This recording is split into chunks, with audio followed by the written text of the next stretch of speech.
Hey guys, we're just doing an install on how we installed the radios in TJ's and my Jeep. So first we're going to start at the radio and work backwards. So what we did is I mounted the radio here to the center console. It's on a little bit of an angle for better ease and looking at. One thing I did do is most of this is going to be put in when the vehicle's in drive. So we put the shifter in drive so I could see everything right here. The channel knobs here, and this is the volume control right over here. Bought a 90-degree coax adapter. This way the cable, the antenna cable is not making a little bit of a bend. Just a personal preference.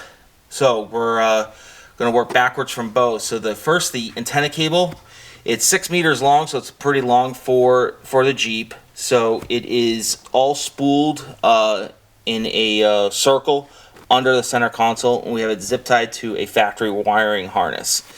Now for my electrical, I'm running a switch box. It's just a fuse and relay box, waterproof. So my electrical cables come up under here.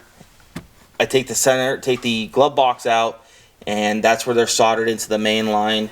Comes underneath.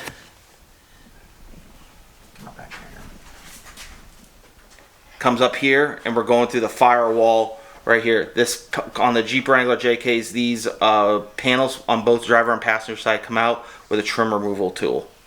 Then coming forward, cables are run right through here, across the engine bay over the firewall,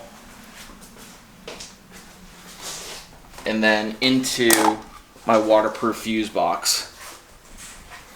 This is using fuse 6. It's 3 times fused. So I have a fuse on the Midland factory wiring harness on the ground and power, and then another one here. I have a 15 amp fuse in my switch box. So then the antenna cable is run from the center console up under. Because this is an automatic, where the clutch pedal should be, there is a rubber gasket. So I just slice that gasket a little bit, and I've ran the antenna cable through there. It's right behind the brake, the master brake solenoid is back down there. You won't be able to see it. Ran the cable up. This is a stainless steel antenna bracket that's attached to one of the fender bolts, and then that is where the Midland radio antenna is. The Midland antenna cable the antenna portion comes apart in 2 sections. You have a little round disc, and you you don't want to use vice grips or something like that. You want to use without teeth, just a pair of pliers with no teeth to cinch that down. And that's how we have run it in my 2018 Jeep Wrangler Unlimited.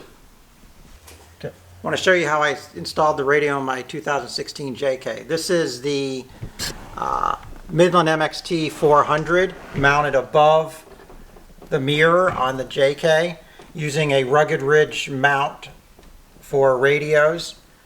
We'll trace back from the radio going to the power and the antenna, and what I did was I took off the molding, the plastic molding on top of the windshield, and then also on the A-pillar, ran the power and the antenna cable into the compartment here on the side of the Jeep that you can take these removable panels off of. And then it went through this firewall just like on Rob's Jeep and went up to the battery for the power. Ran the power to the battery. I have to make sure I turn the radio off, and it's a great thing that the radio has a timeout timer for power. So I set that for a couple of hours so I don't drain my battery. And then I also have, just like on Rob's Jeep, we have the stainless steel antenna mount with the 6 dB antenna from Midland.